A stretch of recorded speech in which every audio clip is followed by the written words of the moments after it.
Hello everybody and welcome to the War Room. This one is for the UFC 294 new main event for the lightweight title. Islam Makhachev defending his belt for the second time against Alexander Volkanovski. Volkanovski taking this fight on short notice. Huge respect for that. I believe about 3 months ago he had a surgery as well, so we've got to anticipate that he's not going to be in the same kind of condition that he would like to be. But then I also think that, when a champion is stepping up a weight class and taking on a bigger, stronger fighter, there always must be a little bit of relief there because, for Volkanovski, for example, he's been the featherweight champion for a good period of time. Every time he defends that belt, there's pressure on him to dominate, to be the champion. But now he's stepping up, like when Adesanya stepped up and fought Blachowicz.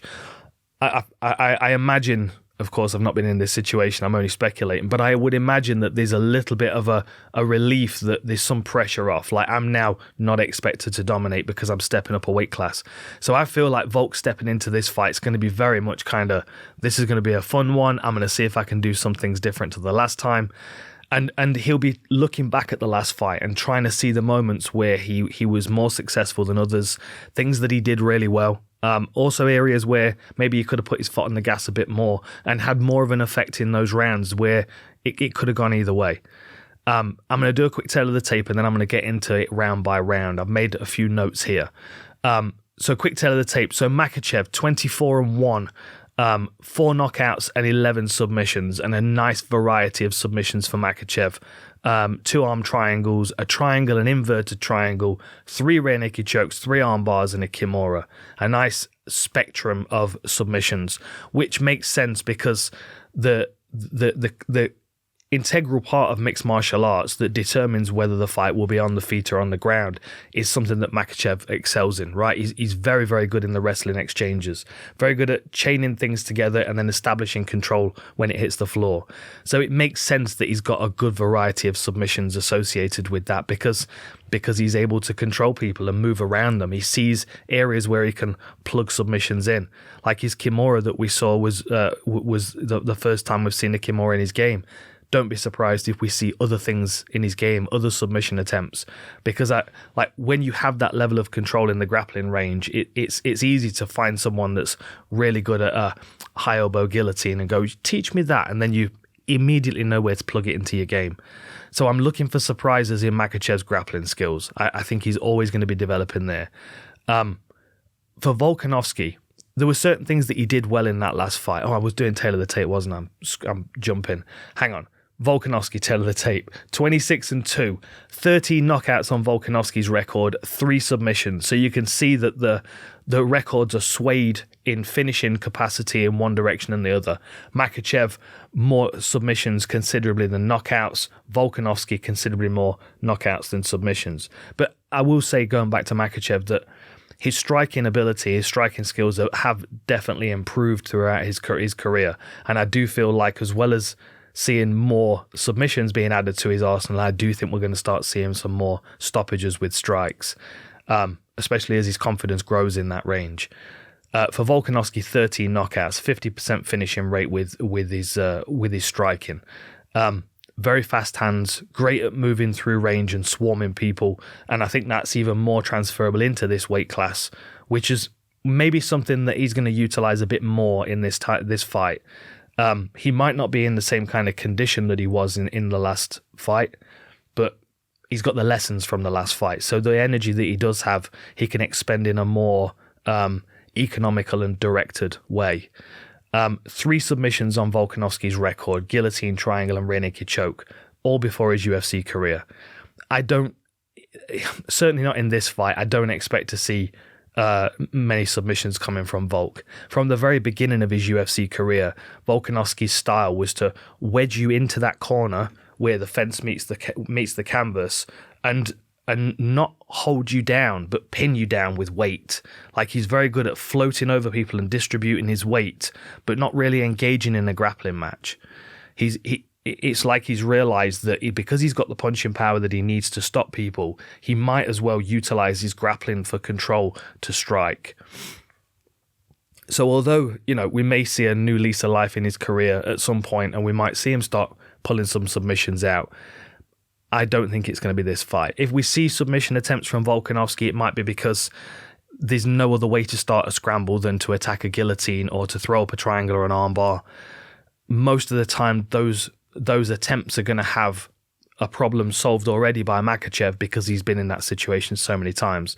So there is always a risk in attempting those things. But then again, if you're losing the round and you've got to get a scramble started, you might as well try and snag an armbar or a triangle or a leg. You know, there's a variety of different things you can do.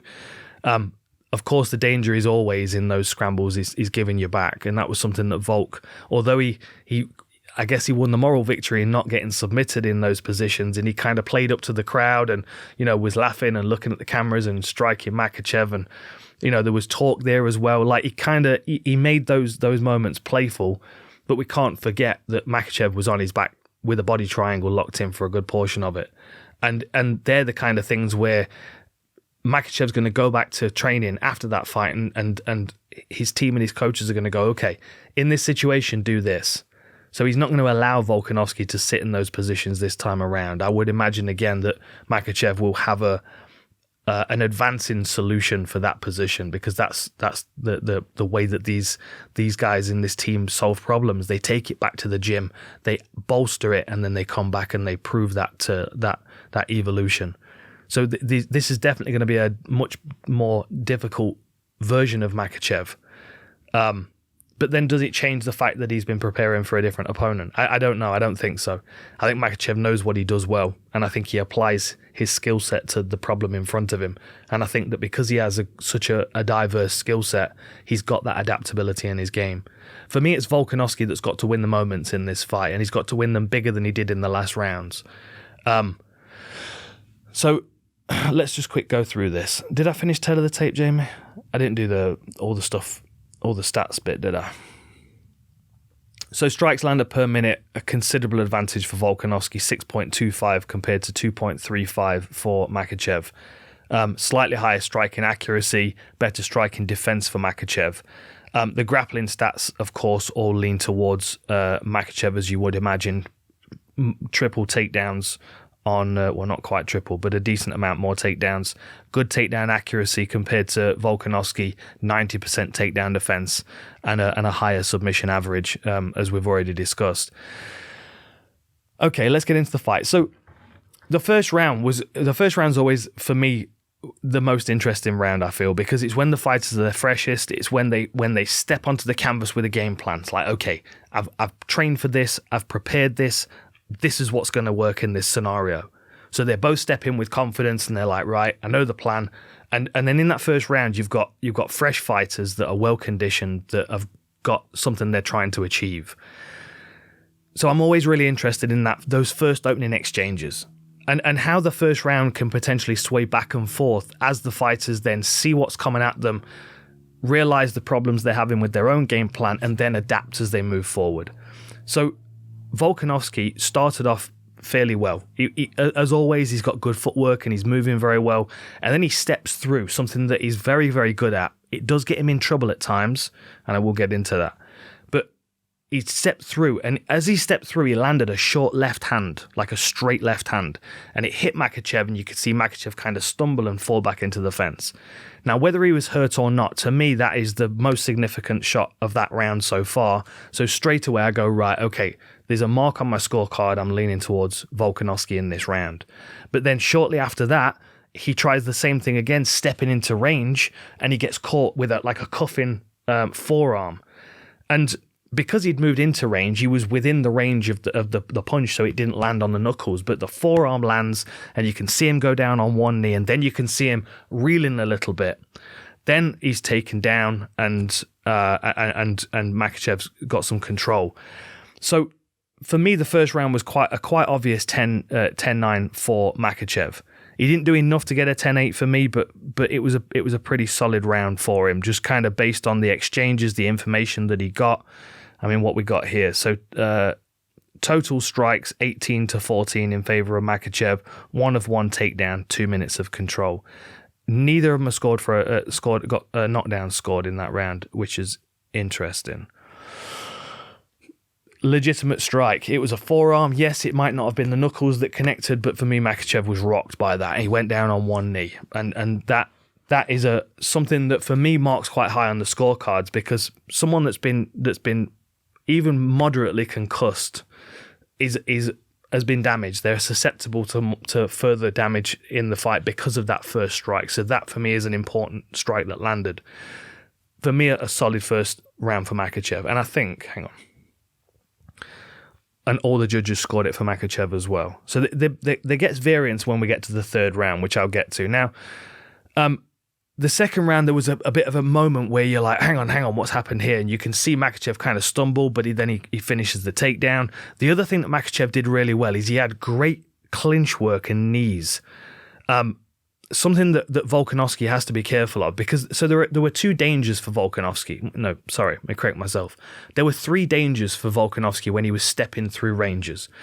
Like, he's very, very good at traveling with his punches. Like, we saw that against Max Holloway, where Holloway was giving him the ground, so Volkanovski was able to chase, and sometimes he was finishing with low kicks, and that's where he was winning those exchanges. Against Makhachev, he wasn't always giving ground. The danger against Makhachev is that you're going to walk onto a clean straight southpaw, you're going to walk onto a clean left, you're going to run into the clinch, and then he's going to find himself with Makhachev in that Thai plum clinch, taking knees to the head and body, which he did a couple of times in the fight, a few times in fact. Or the other danger, of course, is that he's overcommitting and he's going to give a level change, which is something that he seemed more conscious of than I expected him to. I think that he needs to be cautious of stepping through, but he should be more fluid with his hands. If I was Volk, that's what I'd be thinking. Maybe not travel quite as much with my punches, maybe a little bit more Pacquiao in and out, bouncing off that front leg and utilising his speed a bit more instead of committing with speed in flurries. Anyway, second round for me, 10-9 Makhachev again. He had a really strong 90 seconds in that last round, and I feel like the last 90 seconds was more consequential than the rest of the round. More happened in that, and for me, Makhachev was pushing forward. He landed some good shots. The third round now is where it gets a little bit. So I think two of the judges have. Yeah, so two of the judges scored this round for Volkanovski, and it was definitely a better round for Volk. Now, of course, I have the benefit of hindsight. I know how this fight's scored, and I've watched it back a few times, and I've absorbed the fight a bit more. If I was sitting octagon side and scoring this, I may have felt different about this third round, because it was a close round. But for the things that Volkanovski did well, I feel like Makhachev matched them. He landed better kicks, he managed distance better. The thing that Volkanovski did, he did two things that were really nice in this round. He was still stepping through with his punches, but now he was starting to angle off to open up the right hook to the body, because he's dealing with a southpaw Makhachev. So as he was stepping through, he was closing distance very quickly, and then he was dipping his head off to the side and working this open shot. And he landed that a couple of times really well, as well as landing some really good inside low kicks, which could be a real value to him. The times when he was orthodox and throwing an outside low kick were the times a lot when he was vulnerable to straight punches. A couple of times he was on the center line and very vulnerable. So for me, he needs to abandon those. But the inside low kicks were paying dividends, and I think that should be something that he can work back to, if not to do anything else, but to score and to be able to kind of trap Makhachev a little bit with that hard inside low kick as he's moving to Volkanovski's right. Fourth round was quite a steady pace. Again, I scored it to Makhachev.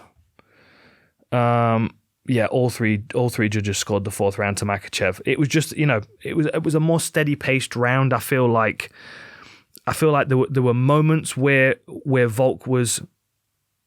He looked like he was in better control of the fight, but ultimately he was paying. He was still getting caught, and this transitioned into the fifth round as well. Same thing, pressure from Volk, but he was getting picked off with shots on the way in.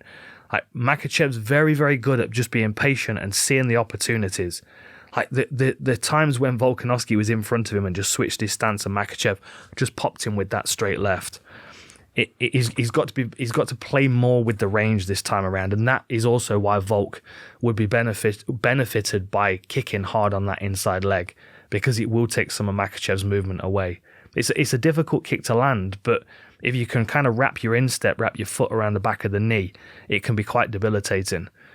Same thing to the outside leg as well. So if Volkanovski is switching his stances and he is southpaw v southpaw, he's also got that calf kick as well as the kick just below the knee. Who was it that landed it on Jimmy Crute? I can't remember. Someone kicked him really hard in the leg. Was it Modestas? Yeah, and his leg kind of folded up, didn't it? Yeah, or Anthony Smith, was it? It might have been Anthony Smith. Yeah, I don't know. Can't remember. I remember him getting caught on a specific point, and again, if I'm Volkanovski, I'm going to try and damage that lead leg as much as I can. I mean, that's kind of the game plan for everybody. It's always a benefit to do, but particularly for Volkanovski, because he is the faster fighter, if he's able to take some of the movement away from Makhachev, so he's able to move in and out of range a bit more, he can exemplify the speed that he's got. Still has to be careful stepping through with punches, because he's going to run into a clinch or a body lock or a double leg, or even just a straight left. You never know. Now, the last round was the round I scored for Volkanovski. I've got Makhachev winning 10-9 all the way through until the last round. Makhachev still landed good knees, but the scrambles from Volkanovski were great. There were two really, really good scrambles where he really put his foot on the gas, because he was like, right, 5th round, let's empty the gas tank. And those scrambles, for the first time, I started to see Makhachev actually look fatigued. I think he might have been tired at earlier times in the fight, but I think he's very good at hiding it. But in that 5th round, he actually started to look fatigued. And that's where Volkanovski then steps in and lands that crisp right hand into a lovely sprawl, and then lands some good ground and pound. A really good 5th round for Volkanovski, and he looked fresher going into the 5th round, and he looked fresher coming out of the 5th round. But he was down on the scorecards, on my scorecard certainly, all 4 rounds, and on 2 of the judges' scorecards. What was he? So yeah, 4 rounds for one of the judges and 3 rounds for 2 of the other judges. The round in question being the 3rd. I honestly expect to see a better version of both fighters, but I also think that Makhachev is still probably gonna just have a little bit too much for him in every range. Like, Volkanovski can certainly do things that can sway this fight. He has to win moments big, right? Because like a 5-minute round doesn't mean that you have to be working hard and winning every second of that 5 minutes, right? Makhachev's very good at kind of hanging back if he's done enough to win the first portion of the round, or he's 2 rounds up on the scorecards. He's like, okay, let me just kind of hang back. Like look at him in the 5th round, right? Even before the scrambles, when he started to look a little bit fatigued, he was allowing Volkanovski to pressure him, to do a lot of the work for him, and he was catching him with single shots. And you know when he's landed a good shot, because Volk kind of, it gives him that you know, it reminds me of that singing sea bass, that the. But you know what I mean? It's like you can kind of see Volkanovski acknowledge it, like, you scored. It's like, well done. Like he's quite open with that, and that can be helpful sometimes, because it shows that he's kind of, I'm fine, let's carry on. But at the same time, if I'm a judge and I'm seeing him do that, I'm like, well, he's acknowledging that it was a good shot. Like, how can I not acknowledge it? That's just my, I know there is this. Was it Goldie used to always say it? Bless him. Well, that he smiled, and that probably means it hurt, and it's not always the case. But the very fact that he acknowledges the shot means that it landed significantly. Anyway, that's just a little tangent for you. So, look, how is this going to play out? Well, look, I expect Makhachev to kind of take his time a little bit in the first round. Like, he's got a read on Volkanovski now, and he also knows that playing the long game in this one's probably going to benefit him, because Volkanovski's probably going to drop off more than he did in the last fight. I also think Makhachev has been doing a hell of a lot of grappling for this training camp, as he always would, but a hell of a lot of grappling specifically for this training camp. And I feel like he's got a less of a threat on the floor in this fight now. He's dealing with someone that's not as big, and he's not nearly as technically slick off their back. So for me, if I'm Makhachev, I'm going to take my time at the start of the fight. I'm going to try and pick Volkanovski off as he's coming in with those single shots. If he runs into the clinch, if it's a body lock or a tie clinch, I know what I've got from there. And he's very good at tripping as well from the clinch. So, like, anytime Volkanovski closes that range, I feel like he's just going to be playing into Makhachev's hands. Makhachev will turn the wrestling on him, and this is where Volkanovski he might not have the same gas tank that he had the last time. And if I'm Volkanovski, I'm kind of banking on that. I know he's going to be able to push, but there's a difference between a full training camp and a short notice athlete. And I feel like there's going to be a point where Volkanovski's going to be, because Makhachev's going to feel big and strong and well conditioned in this one. I'm expecting a really, really fun fight. I'm a big fan of both of these guys, but for me, Makhachev I just think he's got his number, and I think this being a short notice one makes it even more challenging for Volkanovski to find those moments. He's gonna have to put his foot on the gas. Maybe the short notice is gonna make him a little bit more reckless, you know. Like sometimes you see it with a fighter. We saw it recently, actually. Fabian Edwards in Bellator was looking really, really good against Eblen, and opened up a massive cut over his eye. And honestly, most cut people wouldn't have been able to stop that bleeding, but he was able to start the next round with this massive hole above his eyebrow, and was like, right, I am literally a ticking time bomb now. I've got to put my foot on the gas. And of course, that is a more extreme circumstance than this one, but you know, Volk coming in, no pressure, upper weight class, short notice. He might just throw for the fences and land something clean, because he's definitely got the punching power. We saw him hurt Makhachev. It's just whether he can, with Makhachev's ability to control the fight as well as he does, control the range as well as control the clinch and the grappling. Oh, I'm excited for this one. This is one of those kind of fights I feel like I'm going to learn a lot from. Although Sean Strickland taught me a lot, I'll be honest, the other week. I still enjoyed that fight. I've watched it a couple more times. He's made a fan out of me, man, honestly. Right, enjoy these fights, and make sure you check out the co-main event War Room as well, of course. What a fight that's going to be. All right, see you next time.